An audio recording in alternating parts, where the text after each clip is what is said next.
जी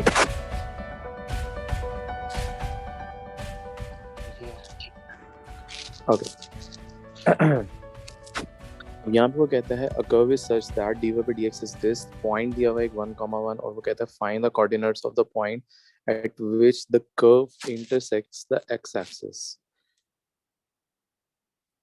okay, तो basically बात ये हो रही है कि यूं करके इमेजिन कर लेते हैं कि हमारा एक कोई ग्राफ है, ठीक है, और हमारा कर्व अब के जैसे भी हो सकता है, सिर्फ फॉर जनरल अंडरस्टैंडिंग हम कह देते हैं कि हमारा कर्व ऐसा है, ठीक हो गया। और उसने हमें यहाँ पे y की इक्वेशन नहीं पता हमें, बट हमें डेरिवेटिव पता है।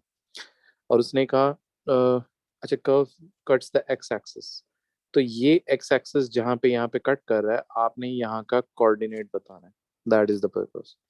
अब कोई चीज x एक्सिस पे कट होती है तो क्या करते थे हम? y-axis y 0 0. बिल्कुल ठीक है, y जो होता था वो इक्वल टू 0 होता था। अब यहाँ पे जब आप प्रॉब्लम देखते हो तो आपको y नहीं पता, तो हम पहले क्या करेंगे, हम y की इक्वेशन निकाल लेंगे। सो इंटीग्रेशन से y की इक्वेशन निकलती है, तो you have to take the integral of dy by dx। Okay 12। अब ये जो डिनोमिनेटर में ब्रैकेट था, पहले आपको इसको न्यूमरेटर में लेके आना पड़ेगा, then you can do the integration part. -2। Okay, अब इंटीग्रेशन करते थे तो क्या करते थे, पावर में पहले +1, so this should 12 2x plus 1 raised to the power -1। यही पावर जो होती थी, जो फाइनल पावर बनती है, वही आती है डिनोमिनेटर के अंदर, और इसके एंड पे इस ब्रैकेट का जो भी डेरिवेटिव बनता है वो आता है डिनोमिनेटर में। तो इस ब्रैकेट का डेरिवेटिव क्या होगा? 2. 2 2। ठीक हो गया। और याद रखना है एंड पे एक कांस्टेंट ऐड करना है, और dy बाई dx की इंटीग्रेशन होगी तो ये y बन जाएगा। ठीक हो गया। अब थोड़ा सा सिंप्लीफाई हो रहा है, 2 1 2, 2 6 12, तो ये बन जाएगी y is equals to -6 bracket 2x plus 1 raise to the power -1 plus c। और अगर आपने इसको पावर को पॉजिटिव करना है तो मैं इस ब्रैकेट को मैं नीचे ले जाऊंगा, ये मेरा आ जाएगा। अब हमने निकालना है c। उसके लिए अगर आप देखो तो उसने हमें एक पॉइंट दिया हुआ है 1,1, हम इसको यूज करते हैं 1,1। तो y की जगह गया 1 is equals to -6 divided by 2 into 1 plus 1 plus c। क्या आती है c की वैल्यू हमसे? 3. बिल्कुल ठीक हो गया, 3। तो हमारा फाइनल आंसर जो बना वो बना y is equals to -6/2x plus 1 plus 3। ठीक हो गया। अब क्वेश्चन में उसने ये कहा था इंटरसेक्ट्स द x एक्सिस, तो x एक्सिस का मतलब होगा कि हमारा y का कोऑर्डिनेट जो है वो 0 होगा, ठीक है। तो y की जगह हम 0 सब्स्टिट्यूट कर लेते हैं।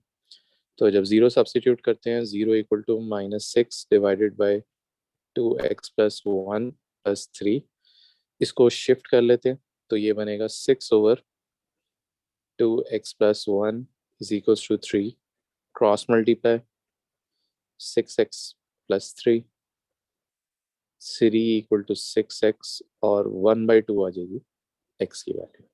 सो that should be the final answer. समझ आया कि नहीं आया कैसे करना? जी हाँ। Okay. लिख लो, लिखना है या स्क्रीनशॉट लेना तो ले लो, फिर मैं नीचे चलता हूँ।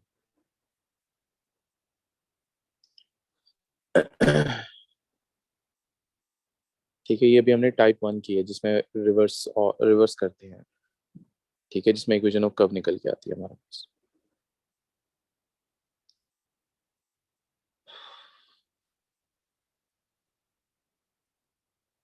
लिख ली.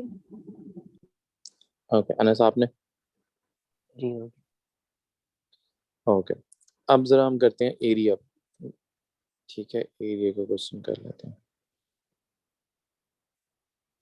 ओके, एरिया के अंदर होता क्या था, लास्ट टाइम भी बात की थी। एरिया का सिंपल फॉर्मूला होता है, एरिया अंडर द ग्राफ जब करना होता है तो इंटीग्रेशन होती है।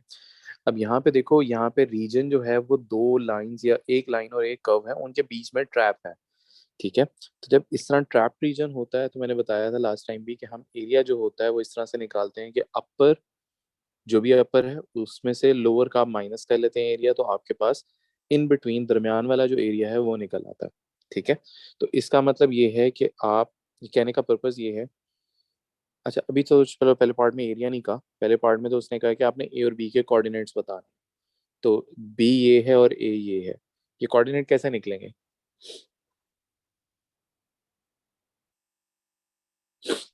दोनों इक्वेशंस को इक्वल पुट करना। Very good. कभी भी कोई दो लाइंस और कर्व्स एक दूसरे को कट करते हैं, कर्व या लाइन एक दूसरे को कट करते हैं, तो उनको हम साइमल्टेनियसली सॉल्व कर लेते हैं, या दोनों वाइज, जैसे यहाँ पे हमारे पास दोनों वाई के इक्वेशंस हैं, उन दोनों को हम एक दूसरे के इक्वेट कर देंगे। सो 3 - 2x equal to 4 - 3 square root x. अब ये स्क्वायर रूट से डील करना थोड़ा सा मुश्किल लगता है सबको, तो उसको भी मैं बता देता हूँ क्या करो। 4 इधर ले आओ, तो 3 - 4 -1 -2x equal to -3 square root x. अब स्क्वायर रूट खत्म करने के लिए क्या करना चाहिए हमें? स्क्वायर लेना चाहिए। क्या करना चाहिए? स्क्वायर लेना चाहिए। हाँ, ठीक है, स्क्वायर लेना चाहिए दोनों साइड्स के ऊपर। तो जब आप दोनों साइड्स पे स्क्वायर लेते हो तो ये इक्वेशन बनेगी 1 + 4x + 4x स्क्वायर, और ये बन जाएगी 9x। इक्वेशन को रीअरेंज कर लेते हैं। 4x स्क्वायर, 9x को हम इधर लाएंगे तो 4 - 9 -5x हो जाएगा। -5x + 1 is equals to 0। अब इसको हम क्वाड्रेटिक फॉर्मूला या मिड टर्म लगा के हम सॉल्व कर सकते हैं। ठीक है, तो चलो आप लोग करो, देखो क्या आता है। x -1x + 1 equal to 0, x-1, और यहाँ से -1 तो x-1, तो x-1 और 4x-1 इक्वल टू 0।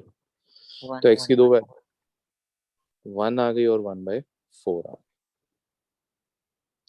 देखो, यहाँ तक पहले क्योंकि बात समझना है ये।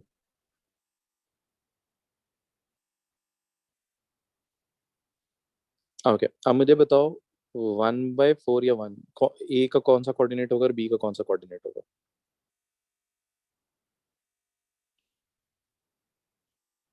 जी। ए का 1/4, और बी का 1 कैसे पता लगा आपको, ये भी बता दो। बी ज्यादा दूर है, 1 इज बिगर। एग्जैक्ट, बिल्कुल ठीक कह रहे हो। 1 इज द लार्जर कोऑर्डिनेट और 1/4 जो है वो स्मॉलर कोऑर्डिनेट है, तो ऑब्वियसली वो ग्राफ में पहले आएगा। तो ए का कोऑर्डिनेट 1/4, एक्स कोऑर्डिनेट सिर्फ उसने पूछा था, तो इसलिए हम उसका वाई नहीं निकाल रहे, सिर्फ एक्स चाहिए था हमें। So that's how you going to do it. ठीक हो गया, तो ये पहला पार्ट हो गया। अब दूसरे पार्ट में वो आपसे कहता है कि that you have to find the area of the shaded region. अब जब हमने शेडेड रीजन फाइंड करना है तो उसमें वही बात सेकेंड पार्ट के अंदर के अपर माइनस लोअर होना चाहिए। मैं इसको ऊपर वाला भी कर देता हूँ ताकि हम ऊपर से इक्वेशंस भी देख लें।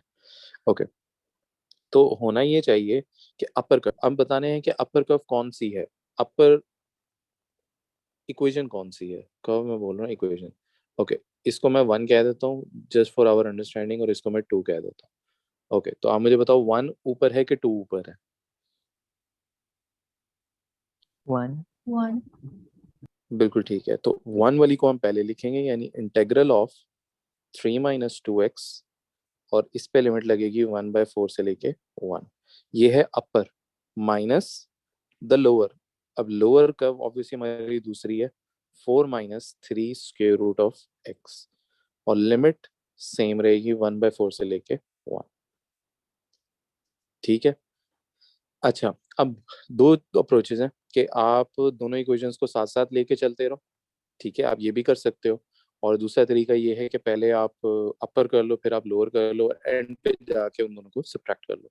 तो दोनों चॉइसेस हैं आपके पास, जो आपको इजी लगता है आप कर सकते हो। मैं बहरहाल यूं ले जाता हूँ। ओके, इसको इंटीग्रेट करेंगे तो क्या आएगा?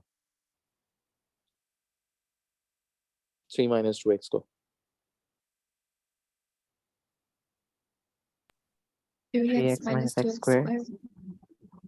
3x - 2x स्क्वायर ओवर 2 भी तो बोलना है। ठीक है, ओके, तो यूं करके मैं लाइन लगा लेता हूँ, और ये 1 है और ये 1/4 है, ये 2 कैंसिल होता है। इसमें हम लिमिट भी सब्स्टिट्यूट कर लेते हैं, तो पहले अपर लिमिट 3 × 1 - 1 का square this is the upper limit minus the lower limit which is 3 into 1 by 4 minus 1 by 4 whole square. समझ आया? ये आ जाएगा 2 और लोअर लिमिट बताना क्या, ये इससे क्या निकलता है दूसरे ब्रैकेट से आंसर?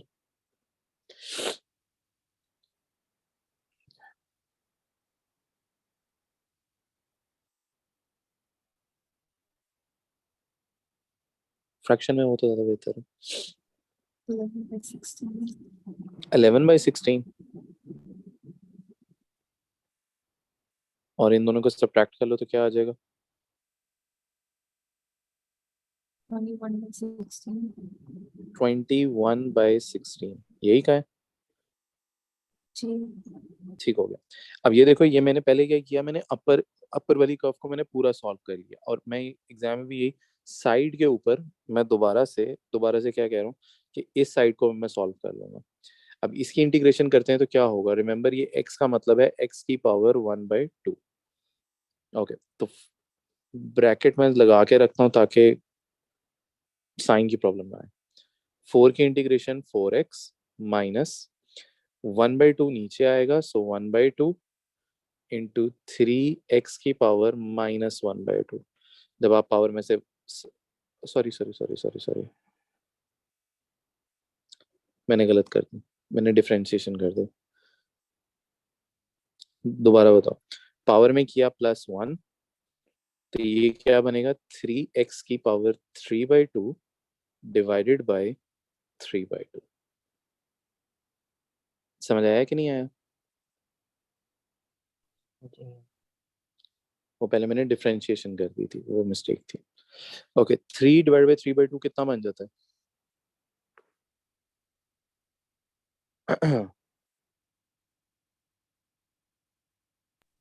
2.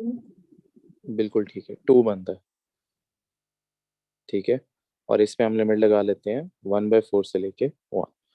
ओके, अब हम लिमिट सब्स्टिट्यूट करते हैं। तो जब मैं लिमिट सब्स्टिट्यूट करता हूँ तो 4 इंटू 1 माइनस 2 इंटू 1 की power 3/2 upper limit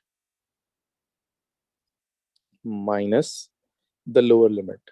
lower limit 4 into 1/4 minus 2 into 1/4 की पावर 3/2।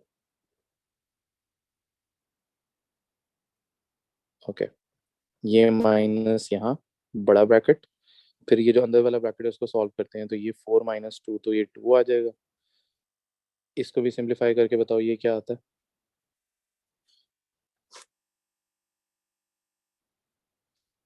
इस पूरे का आंसर 2 है.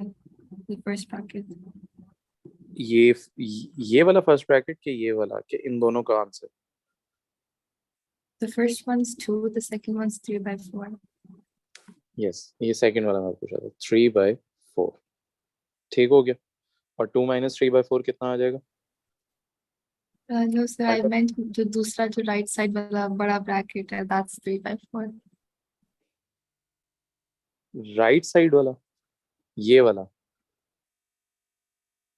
या ये वाला? Yeah, this one. हाँ, तो ये वाला मैंने यहाँ लिख लिया ना 3/4, और ये जो फर्स्ट ब्रैकेट है इसका आंसर आपने कहा था 2 है, तो मैंने 2 यहाँ लिख लिया। ठीक है, Okay. और 2 5/4 - 3/4 कितना आ जाएगा? 5/4 5/4, और इधर था 21/16। इन दोनों को अब आप इसमें सबट्रैक्ट कर लो तो हमारे पास एरिया आ जाएगा 1/16. 1/16। तो ये हमारा फाइनल आंसर होगा। समझ आया कि नहीं आया?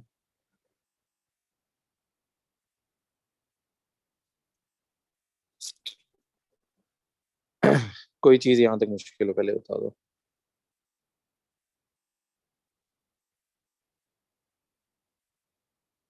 हाँ, ओके, और करके देखते हैं। ओके, अच्छा, अभी तक हमने कितना किया? हमने एरिया किया है, एरिया किया, वॉल्यूम नहीं किया। ठीक है, अब वॉल्यूम भी कोई मुश्किल नहीं है, सिर्फ वॉल्यूम का फॉर्मूला डिफरेंट है, बट करनी उसमें भी आपने इंटीग्रेशन ही है। ठीक है, और सेम उसी तरह से होती है। ठीक है, बस इसमें एक चीज थोड़ी डिफरेंट होती है कि आपने, चलो मैं साथ साथ पहले लिख लेता हूँ फिर बताओ, एक्सप्लेन करता हूँ। वॉल्यूम का जो फॉर्मूला होगा वो ये रहेगा, पाई इंटेग्रल वाई का स्क्वायर। इसका मतलब ये है कि जो भी हमारी ऊपर एरिया में क्या होता था, जो भी हमारी वाई की इक्वेशन होती थी, हम उसकी डायरेक्ट इंटीग्रेशन करते थे और फिर लिमिट लगा देते थे। वॉल्यूम में सिर्फ फर्क इतना है कि जो भी हमारी वाई की इक्वेशन है, पहले उसका स्क्वायर लेना है और उसके बाद उसकी इंटीग्रेशन करना है। ठीक है, ये डिफरेंस है। अच्छा, अब हमें क्वेश्चन में क्या चीजें हमें नजर आएंगी, एक चीज जो इंपॉर्टेंट है यहाँ पे वो देखना होता है कि हमने जो वॉल्यूम निकालना है, ठीक है, वो जैसे ये लिखा है, the volume obtain when the shaded reason is rotated bye 360 around x axis. ये चीज इंपॉर्टेंट है, ये जो उसने एक्स एक्सिस लिखा है, ये एक्स एक्सिस भी हो सकता है और वाई एक्सिस भी हो सकता है। एक्स एक्सिस का मतलब ये होता है कि एरिया या वॉल्यूम, वॉल्यूम जो है वो हमने इस तरह अराउंड एक्स एक्सिस निकालना है। ठीक है, अगर वो अराउंड वाई एक्सिस होगा तो उसका मतलब ये होगा, मैं अगर आपको कर्व बना के दिखाऊं सिर्फ समझाने के लिए, वैसे आगे क्वेश्चन भी है वो जो हम करेंगे, वो यूं करके है, तो वो इस साइड की तरफ, यानी वो वाई एक्सिस के अराउंड रोटेट होगा। ठीक है, तो उसको करने का तरीका थोड़ा डिफरेंट होता है। चलो वो जब हम करेंगे तो वो मैं एक्सप्लेन करूंगा। एनीवेज अभी हम इसको करते हैं कि वॉल्यूम निकलेगा किस तरह। ओके, यहाँ लिमिट क्या लगेगी?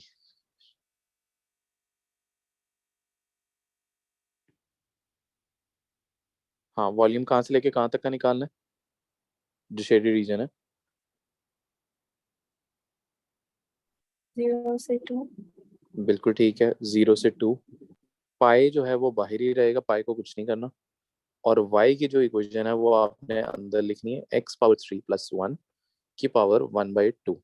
और इसका आपने लेना है, इस इक्वेशन का आपने लेना है स्क्वायर। ये हमने सबसे पहले सिर्फ फॉर्मूले के अंदर वैल्यूज को सब्स्टिट्यूट किया, अभी हमने कुछ सॉल्व नहीं किया।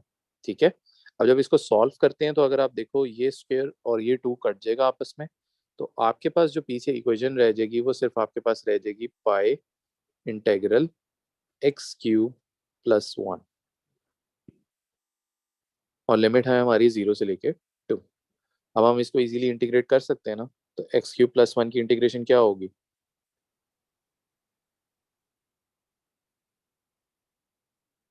x to the power X 4 to the power 4 plus divided by over, 4 और 1 की इंटीग्रेशन?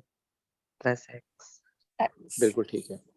अच्छा, कुछ लोग होते हैं कि ये पाई को मल्टीप्लाई, इस स्टेज के बाद वो पाई को अंदर मल्टीप्लाई कर देते हैं। मैं कहता हूँ नहीं करते, पाई को हम बाहर रहने देते हैं। हम सॉल्व इस तरह करेंगे कि वो पाई एग्जिस्ट अभी नहीं करता फॉर द टाइम भी। पहले हम सारा सॉल्व कर लेते हैं। सॉल्व का मतलब ये कि ये जो अंदर वाला पोर्शन है ना, पहले इसको मैं सॉल्व कर लेता हूँ और जो भी फाइनल आंसर आएगा उसको एंड पे मैं पाई से मल्टीप्लाई कर दूंगा। तो मैं यूं करूंगा कि पाई को मैं इधर ही रखूंगा, इसको मैंने कुछ नहीं किया। अब मैं बाकी बाकी सॉल्व करता हूँ, यानी 2 power 4/4 + 2, this is the upper limit minus the lower limit, 0 power 4/4 + 0। Okay, obviously ये हमें नजर आ रहा है कि ये वाला पोर्शन सारा 0 है, तो यहाँ 0 आ जाएगा। सिर्फ ये एक ब्रैकेट रह गया, इसको सॉल्व करो, देखो क्या आंसर आता है। 6। बिल्कुल ठीक, तो हमारा फाइनल आंसर हो गया 6 बार। समझ आया कि नहीं आया कि वॉल्यूम किस तरह निकालते हैं बेटा? जी। ठीक है, मुश्किल नहीं है, सेम इंटीग्रेशन ही है, सिर्फ फॉर्मूला का डिफरेंस है। एरिया का फॉर्मूला डिफरेंट है और वॉल्यूम का फॉर्मूला थोड़ा सा डिफरेंट है। चलो अब मैं आपको वो भी, वॉल्यूम जो तुम्हें कह रहा था अराउंड वाई एक्सिस कहता है, वो भी मैं एक दफा करा देता हूँ। ठीक है, अब उसमें डिफरेंस क्या आता है वो भी देख लेते हैं हम लोग कि किस तरह वो डिफरेंट है इससे। अब यहाँ पे अगर आप देखो, अब जब यहाँ पे एक सेकंड, इसका पहले पार्ट में कहता है show that B is the mid point of AP. चलो पहले ये कर लेते हैं, कोई बात नहीं, फिर हम वो करते हैं।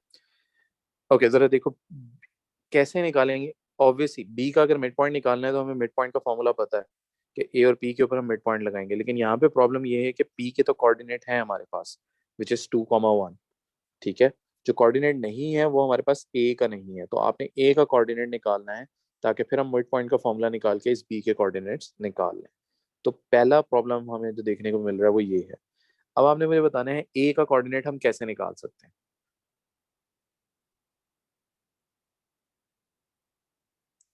देख लो फिर, जो समझ आता है मुझे बताओ, फिर मैं बताता हूँ क्या। आई थिंक y की इक्वेशन को डिफरेंशिएट करके y की इक्वेशन को डिफरेंशिएट करेंगे, अच्छा फिर उससे क्या होगा? वो ग्रेडियंट आ जाएगा, फिर फिर फिर उसको फ्लिप कर देंगे, और फ्लिप क्यों करोगे? क्योंकि आई थिंक नॉर्मल क्रॉस कर रहे हैं। ठीक है, फिर फिर दोनों फिर वो उस लाइन की पूरी इक्वेशन बना दी। और पॉइंट कौन सा यूज करेंगे? p वाला। ठीक है। हाँ मेरा आपको पता लगा है कि नहीं? और या but like gradient को flip क्यों किया? ग्रेडियंट को फ्लिप क्यों किया? ओके बेटे, इसमें अगर आप देखो, जब हम डेरिवेटिव लेते हैं y का, ठीक है, तो किसका ग्रेडियंट निकलेगा? वो रिमेंबर कि वो इस कर्व का ग्रेडियंट है, ठीक है, ये वो इस पूरी कर्व का ग्रेडियंट होगा। अब हमें किस स्पेसिफिक पॉइंट के ऊपर ग्रेडियंट चाहिए? अब उसने ये कहा हुआ है कि ये नॉर्मल जो ड्रॉ किया था वो आपने पी के ऊपर किया था, पी वाले पॉइंट के ऊपर, तो this is the point for P. तो जो भी हमारा डेरिवेटिव निकलेगा उसमें हम पी के कोऑर्डिनेट यानी एक्स कोऑर्डिनेट सब्स्टिट्यूट करेंगे तो हमारे पास ग्रेडियंट आ जाएगा। अब ये नॉर्मल है तो नॉर्मल हमेशा 90 डिग्री के ऊपर होता है। अब देखो, उसने यहाँ नॉर्मल लिख दिया, अब नॉर्मल बनता कैसे था, मैंने आपको बताया भी था कि जिस पॉइंट पे नॉर्मल बनता है वो ऐसे बनता है कि जिस पॉइंट पे नॉर्मल ड्रॉ कर रहे हैं ना उस पे पहले टेंजेंट ड्रॉ होता है, ये टेंजेंट है, इस टेंजेंट के ऊपर ये नॉर्मल बनता है, इस तरह से। समझ आया? ठीक है, तो हम क्या करते हैं, डेरिवेटिव से स्टार्ट करते हैं। चलो सबसे पहले डेरिवेटिव देख लेते हैं। डेरिवेटिव क्या आएगा हमारा? चलो पहले मैं इक्वेशन भी लिख लेता हूँ, 9 - 2x² की पावर 1/2। ओके बताओ इसका डेरिवेटिव क्या होना चाहिए?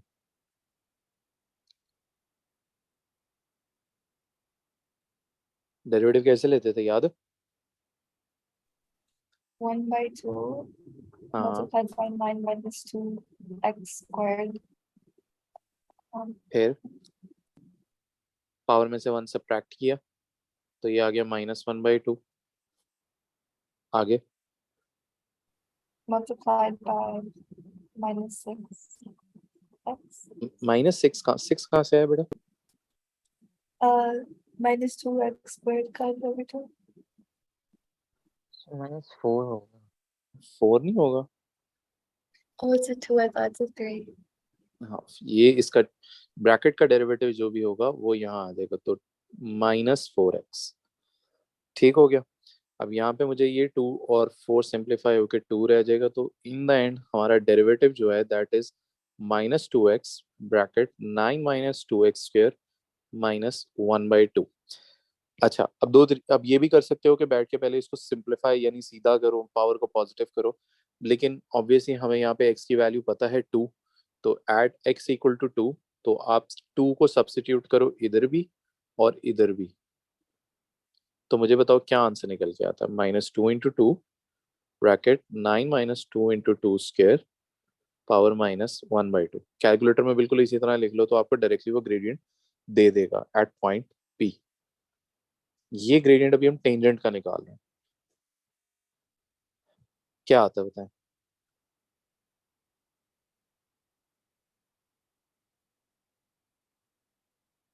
Four. सॉरी क्या? 4. Negative final 4। आंसर 4 है? 4?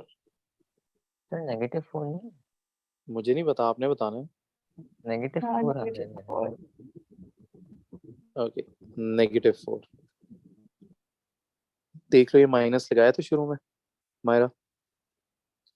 Yeah, it's -4. ओके ठीक हो गया।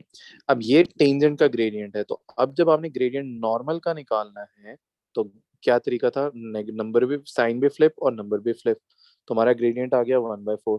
पहली चीज तो ये होगी। और अब हमारे पास इक्वेशन ऑफ लाइन निकालनी है, यानी ए पी वाली लाइन की इक्वेशन निकाल लेते हैं, तो y - y1 वाला फॉर्मूला या y = mx + c वाला। तो मैं ये y माइनस वाई वन वाला यूज कर रहा हूँ, तो y minus one over 1/4 x minus two, 4y minus four is equals to x minus two, 4y is equals to x plus to.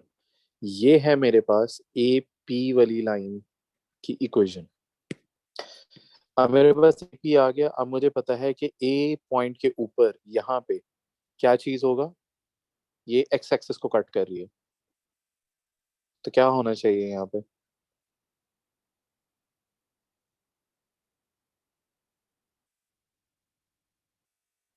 अगर कोई चीज एक्स एक्सिस को कट करती है तो क्या होता है बेटा? वाई जीरो होता है। और अगर कोई चीज वाई एक्सिस को कट करे, जो कि बी वाला पॉइंट है, x is 0. बिल्कुल ठीक है। चलो बहरहाल ए निकाल लेते हैं हम, जिसमें हम वाई को जीरो पुट करेंगे। तो एक्स की वैल्यू कितनी निकल के आ जाएगी यहाँ से? -2। तो ए के कोऑर्डिनेट्स हो गए -2, 0। अब हम इनका मिड पॉइंट निकाल लेते हैं of A P. So -2 + 2 over 0, 0 + 1 over 2। ओहो, ये 0 मैंने क्यों लिख दिया? ये 2 आना चाहिए था। तो ये फाइनल आंसर इसका 0 आ जाएगा और ये आएगा 1/2। ये हमारे पहले पार्ट का आंसर है। समझ आया कि नहीं आया? हाँ, क्या नहीं आया? अच्छा, ओके ठीक है। अब एरिया के ऊपर आते हैं, वॉल्यूम के ऊपर आते हैं, सॉरी।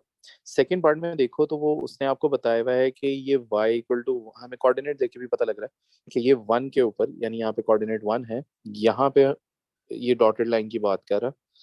वो कहता है आपने एरिया निकाल, वॉल्यूम निकालना है अराउंड वाई एक्सिस। अब यहाँ पे अगर आप देखो, अगर आप जो हम अपर माइनस लोअर कर रहे थे, तो अपर में होता तो अराउंड एक्स एक्सेस करते तो वो यूं करके ये वाला एरिया होता, उसमें से हम लाइन के नीचे ये वाला माइनस करते, उससे भी ये मिडल वाला एरिया आ जाता है। ये नहीं मैं कह रहा हूँ कि आता नहीं है, आ जाता है। बट क्वेश्चन में वो हमें बाउंड कर रहा है कि हमने अराउंड एक्स एक्सेस नहीं निकालना, हमने अराउंड वाई एक्सेस निकालना है। ठीक है। तो जब वो अराउंड वाई एक्सेस हमें कहता है, तो हम इसको अब यूं नहीं देखेंगे, हम इसको अराउंड वाई एक्सेस देखेंगे, यानी इधर, सॉरी, ये वाला रीजन। ठीक है। अब इसकी लिमिट अगर आप देखो तो ये यहाँ 1 से स्टार्ट हो रहा है और ये यहाँ तक जा रहा है। यहाँ पे सबसे पहले आपने देखना है कि यहाँ पे कोऑर्डिनेट क्या है, ताकि हमें लिमिट तो पहले पता लगे। अब इस पॉइंट के ऊपर लिमिट कैसे यानी इस पॉइंट के कोऑर्डिनेट हम कैसे निकाल सकते हैं, क्वेश्चन मेरा ये, इस पॉइंट के। हाँ, सॉरी, क्या करेंगे? इक्वेशन में x जीरो करेंगे। ओके, बिल्कुल ठीक है। और कौन सी इक्वेशन में आपको x0 डालना चाहिए इसके लिए? the one they've given to us. ठीक है, ये वाली इक्वेशन बिल्कुल ठीक कह रहे हो। तो आप इसमें x की वैल्यू जो है वो 0 सब्स्टिट्यूट करो, और मुझे बताओ y की वैल्यू जो है वो क्या निकल के आती है?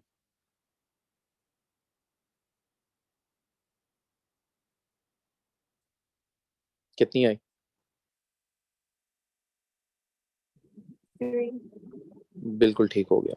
तो ये वाला जो कोऑर्डिनेट है वो हमारा 3 है।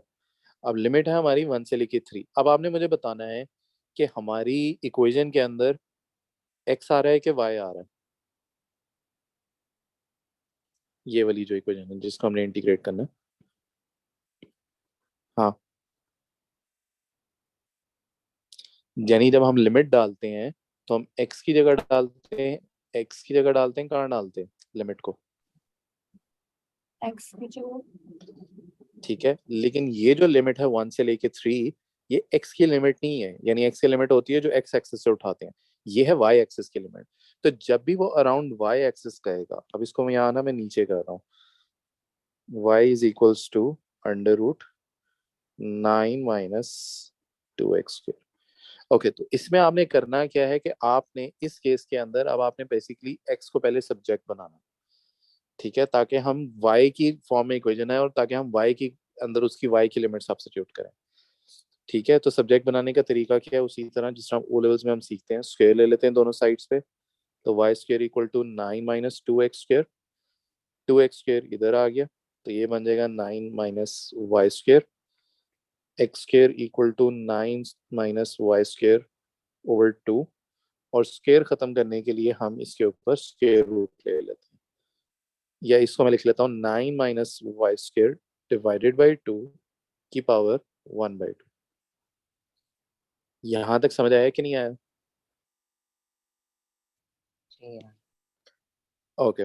अब जब हमने वॉल्यूम अब निकालना है तो फॉर्मूला पाई इंटेग्रल ये वाला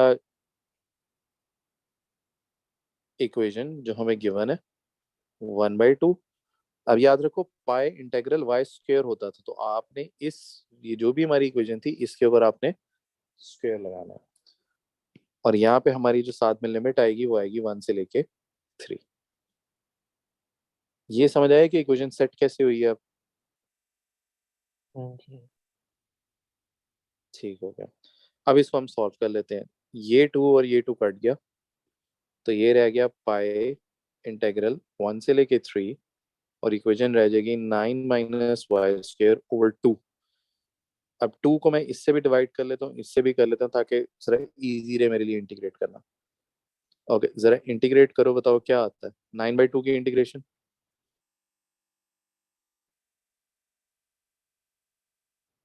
9/2 की इंटीग्रेशन क्या होगी? 9/2x अब ऑब्वियसली यहाँ y x यूज नहीं करेंगे, यहाँ पे y यूज कर लेंगे, बिल्कुल ठीक है। और y² की ये हो जाएगा y³ ओवर, क्या लिखना चाहिए नीचे? ओवर 6। बिल्कुल ठीक है, ओवर 6। ये जो 3 है पावर 3 वो नीचे इधर आके मल्टीप्लाई हो जाएगी, तो ये 2 × 3 बनेगा। बहरहाल इसको अभी मैं यूं लिख लेता हूँ। तो हमारी अभी जो इक्वेशन बनी है वो बनी है पाई 9/2y -y³ ओवर 6, और लिमिट लगेगी 1 से लेके 3। अब हम लिमिट लगा लेते हैं। तो 9/2 × 3, ये अपर लिमिट हो रही है, -3³ over 6, minus lower limit 9/2 × 1 -1³ over 6। अब जरा इसको सॉल्व करो, देखो क्या आता है।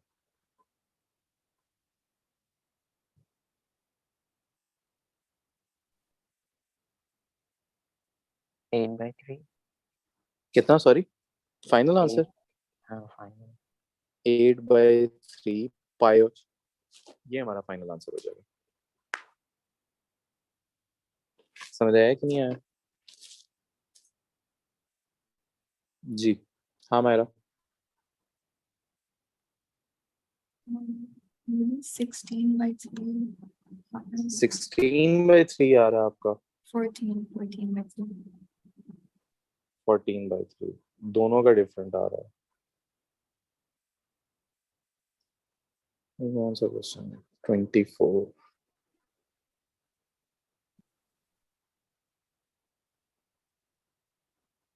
एक दफा दोबारा देख लो, किसी एक का तो गलत है, मैं देख लेता हूँ किसका ठीक है। 16/3 आना चाहिए, नहीं 14/3, सॉरी। अनस जरा देख लो। It should be 14/3 pi.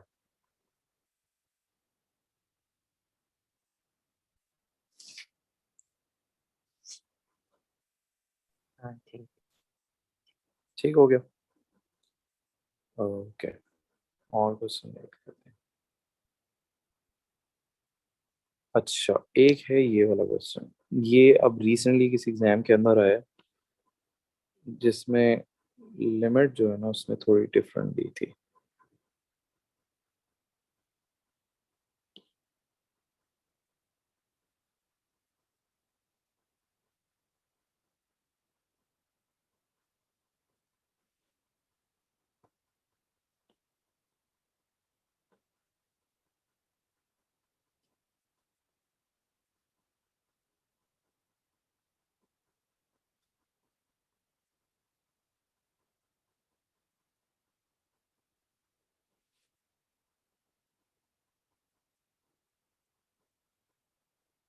Okay, अगर आप पहला पार्ट देखो, यहाँ पे वो कहता है कि आपने इसमें इंटीग्रेशन करनी है सबसे पहले तो।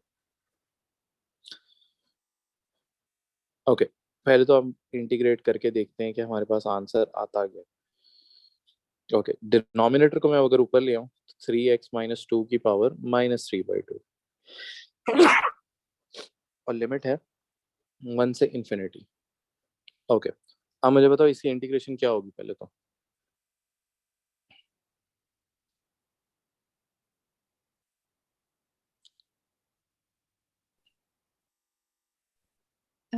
3x minus 2 to the power -1/2 divided by -1/2 बस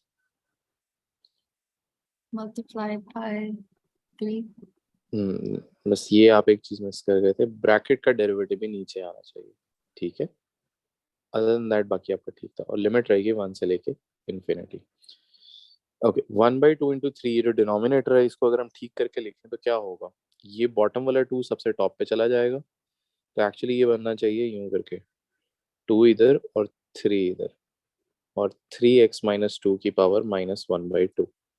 और अगर मैं ये नेगेटिव ब्रैकेट जो है इसको डिनोमिनेटर में ले आऊं, something like this,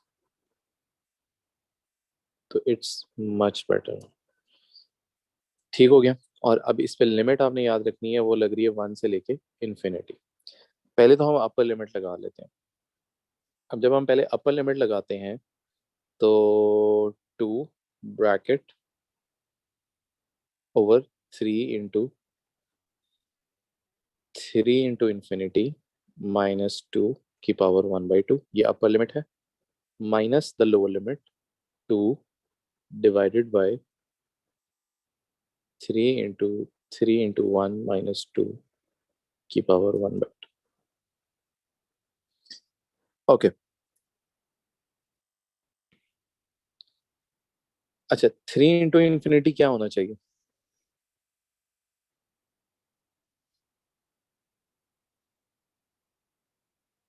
ji, infinity, infinity -2 क्या होना चाहिए, Infinity. और इन्फिनिटी इंटू 3, ये वाला इन्फिनिटी इंटू 3 क्या होना चाहिए। Infinity. ठीक है, बिल्कुल ठीक कह रहे हो। तो ये आ जाएगा 2 डिवाइडेड बाई इन्फिनिटी। ठीक हो गया। और इसी तरह ये दूसरी साइड का भी सॉल्व कर लो, तो क्या आएगा, 3 - 2, 1 की पावर 1/2 1, तो ये 2/3 रह जाएगा। ठीक हो गया।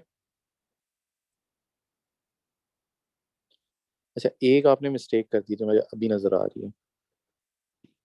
जब आपने मुझे ऊपर इंटीग्रेशन बताई तो ये -1/2 नहीं आना चाहिए था यहाँ, आएगा ना। तो ये मैं माइनस लगा देता हूँ, इन द एंड इवेंचुअली ये होना था कि ये वाली चीज आपकी प्लस हो जानी थी। ठीक है। अच्छा, 2/इन्फिनिटी क्या होगा।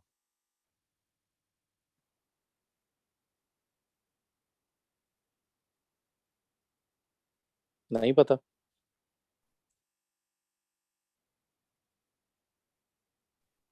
0. कैसे। Just a देखो, guess. अच्छा गेस था, अच्छा। ओके, इन्फिनिटी आता कब था, पहले मुझे ये बताओ। हमने पढ़ा था ओ लेवल्स के अंदर, एक एक जगह कोऑर्डिनेट में, ज्योमेट्री में ही पढ़ा था। जब भी हम किसी चीज को डिवाइडेड बाय जीरो करते हैं, ठीक है, 2/0, 1/0, कुछ भी करें, तो उस पे मैथ एरर आ जाता है जिसको हम कहते थे कि वो इन्फिनिटी है। ठीक है। जब भी डिनोमिनेटर में जीरो आता था, अब खुद देखो, ये अगर जीरो इधर चला जाए और इन्फिनिटी नीचे आ जाए, यानी 1/इन्फिनिटी इज इक्वल टू जीरो, तो anything divided by infinity would give you zero. तो आप वो बिल्कुल ठीक कह रहे थे, ये 2/इन्फिनिटी जीरो होगा। समझ आया कि नहीं आया। और हमारा फाइनल आंसर आ जाएगा 2/3। ऐसे करना था ये वाला। आप बताओ, यहाँ तो कोई कंफ्यूजन।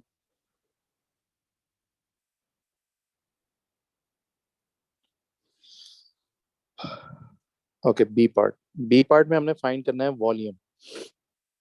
अब ये देखो, उसने कहा the shaded reason rotated about 360 about the x axis.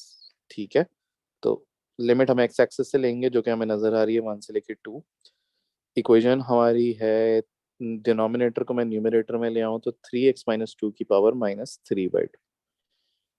अच्छा, अगर आप देखो ये वही इक्वेशन है जो पहले पार्ट के अंदर थी, कोई फर्क नहीं है इक्वेशन के अंदर, तो इसका मतलब है जो आपने इंटीग्रेशन यहाँ इधर की थी फर्स्ट पार्ट में, आप उसी को ही आगे यूज कर सकते हो। ठीक है, तो हमारा आंसर निकला था -2/3 3x - 2 की पावर 1/2, और लिमिट लगेगी 1 से लेके 2। तो जरा लिमिट सब्स्टिट्यूट करो, पहले अपर लिमिट और फिर लोअर लिमिट, और देखो आंसर क्या आता है।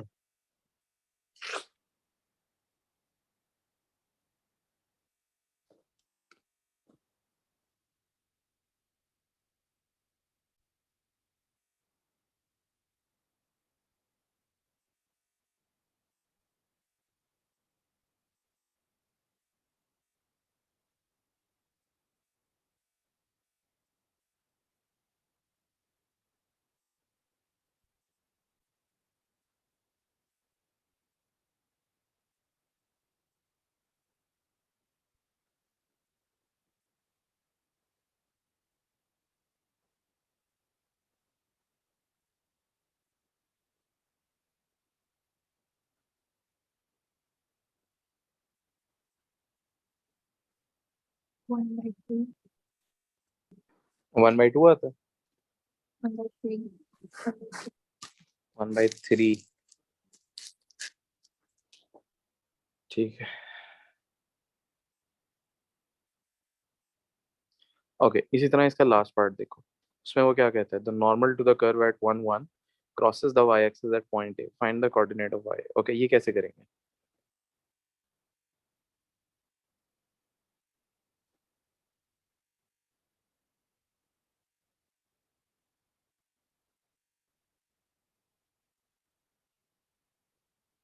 जो हमने इक्वेशन दी हुई है उसका उसकी डिफरेंशिएशन करके वी फाइंड द ग्रेडियंट, और उसको फ्लिप नहीं करना क्यों नहीं करना? Because it is the tangent. कहाँ लिखा? जो ए वाला पॉइंट है वो क्या टेंजेंट वाली लाइन कट करती है उसके ऊपर, के नॉर्मल कट कर रहा है? क्वेश्चन में क्या लिखा है?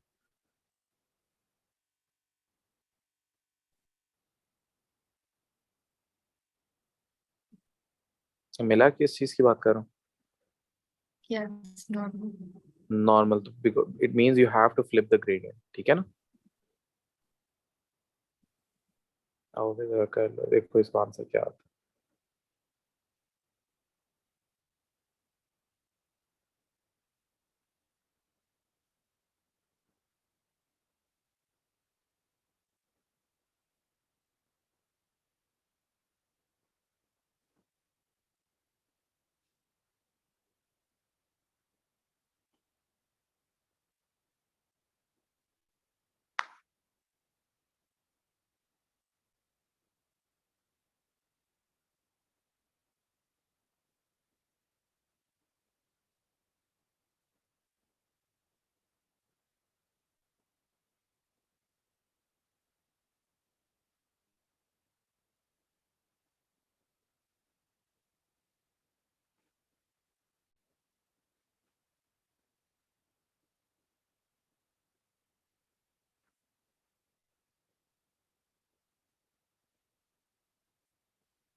Or is it 7/9? है?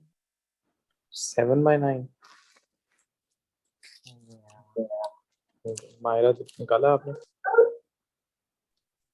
Yeah, I'm also getting 7/9.